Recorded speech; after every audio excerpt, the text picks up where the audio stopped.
sec, Yep. because you've changed my mind on this, and it's yet to be proven. But you stopped me dead in my tracks when I was in your office. You said, "I don't think we can have a recession anymore," and it was one of those comments that sticks in your head. You go back, and I did a lot of thinking, a lot of writing, and a lot of work on it, and I came to the same conclusion under the current construct. I don't think we can have one outside of exogenous events. The reason I think that we can't is going back to your point about what the credit cycle is. Normally, it's the collateral has fallen in value, and therefore there's a calling of the collateral for the debt. Now, if you debase currency, you optically don't let the collateral go down. So therefore, you can't have the mass deleveraging. And this drives people bananas because they want their crisis, they want the comeuppance. I'm like, you're getting it by a debasement of 8% a year via global liquidity. And so that's like a put option on the system because it stops the system imploding. So it's a trade-off. Raoul Pal, a renowned macroeconomist, investment strategist, and co-founder of Real Vision, offers compelling insights into why he believes a recession is not imminent. With his extensive experience in global macro investing and economic analysis, Pal's perspective is highly valued in the financial community. In the specified clip, he presents a multifaceted argument based on several key factors that paint a more optimistic picture of the current economic landscape. Pal begins by pointing out that the usual indicators of an impending recession are notably absent in the current economic environment. He emphasizes that employment remains strong, with low unemployment rates and steady job creation. Additionally, consumer spending continues to be robust despite inflationary pressures, and corporate profits are holding up well, with many companies reporting solid earnings. These factors, according to Pal, indicate overall economic health and resilience. A significant part of Pal's argument revolves around the impact of technology on the economy. He suggests that the rapid adoption of artificial intelligence and other technological advancements is boosting productivity across various sectors. These technological improvements, in his view, are potentially deflationary, helping to counteract inflationary pressures and contributing to economic stability.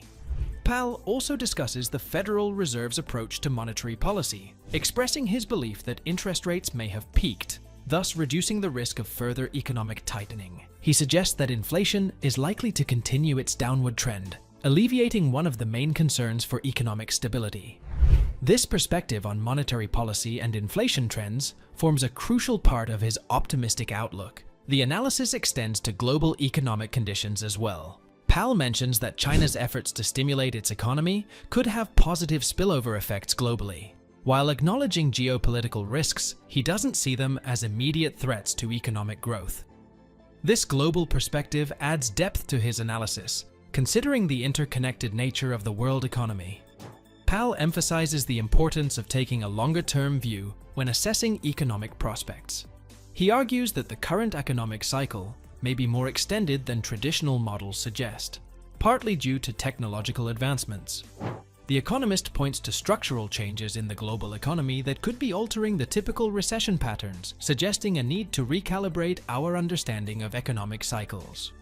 Raoul Pal here has presented a case for economic resilience based on a combination of traditional economic indicators and the transformative impact of technology.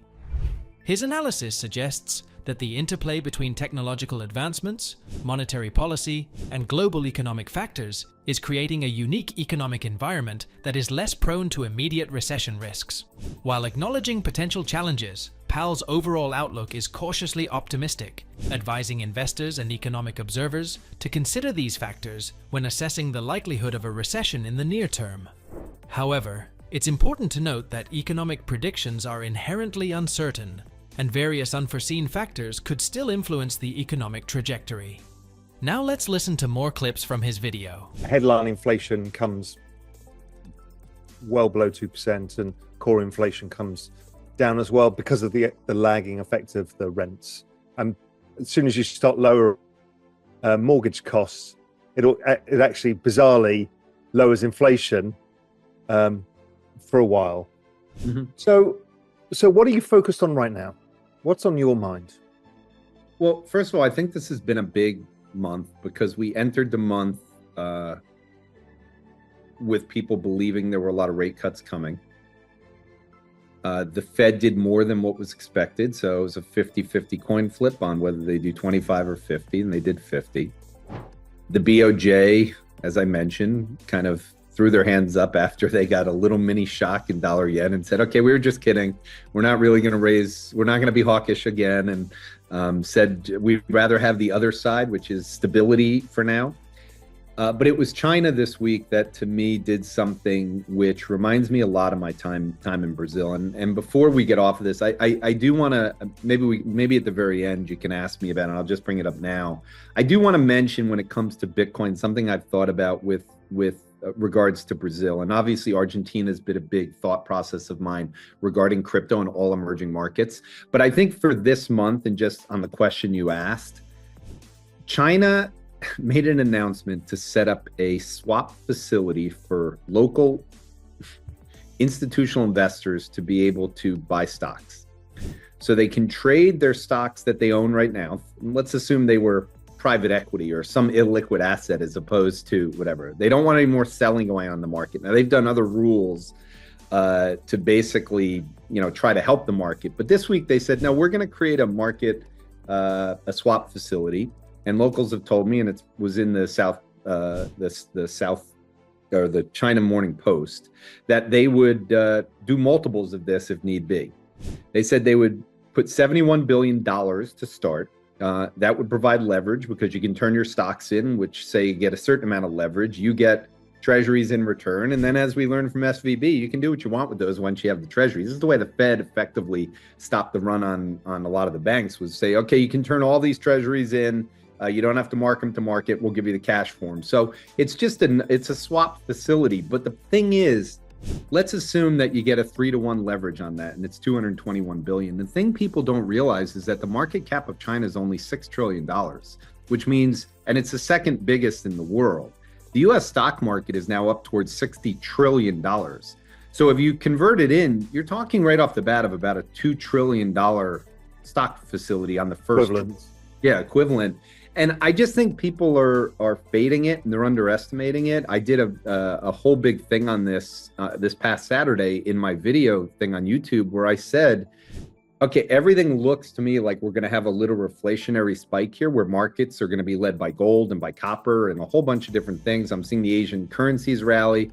This was before China. And what I said was, the big negative is, and the thing that's kept it down, has been that China's real estate market has been a disaster. Prices were going down. They were down again last month. You had the fixed asset investment in real estate down almost 10% year over year. This is a big thing that China did, and they did it along with mortgage changes and along with bank changes. So I think they're kind of putting their all-in chips right now. And I'll end it with this. When I was in Brazil in 1998, August of 98, Russia had just defaulted. The Chinese market was under attack through Hong Kong, and their peg was at risk of being. It was very busy for us in those days, if you remember. Exactly. And they announced that they were going to buy stocks. And everyone, I just tweeted this today, the low for the last 25 years or 27 years was that month when they said they'd buy stocks. And over the course of the next 18 months, the Chinese stocks through Hong Kong were up about 150, 200%. So I just think what China did is probably underestimated. And Bank of America's fund manager survey listed their number one most contrarian position was long China. So it comes at a time when sentiment is bad. And when you can line up a story that people don't believe on something that the Fed hasn't even done. The Fed has not announced that they're going to come in and buy stocks. We have this plunge protection team, which never discloses what they're doing. China literally said, go buy stocks. We're going to give you more money if it doesn't work. I think at this point, I wouldn't fade China. Even if it fails, I don't think it'll fail for 3 months. In conclusion, Raoul Pal's analysis offers a refreshing perspective on the current economic landscape, challenging conventional recession fears. His insights, rooted in a deep understanding of macroeconomics and technological trends, suggest a more resilient economy than many anticipate. Pal's emphasis on the transformative power of AI, stable employment, robust consumer spending, and evolving monetary policies paints a picture of an economy in transition rather than decline. While acknowledging potential risks, his optimistic outlook provides a valuable counterpoint to prevailing economic narratives. However, As with all economic forecasts, it's crucial to remain vigilant and adaptable, recognizing that unforeseen factors can always shift the economic landscape in unexpected ways.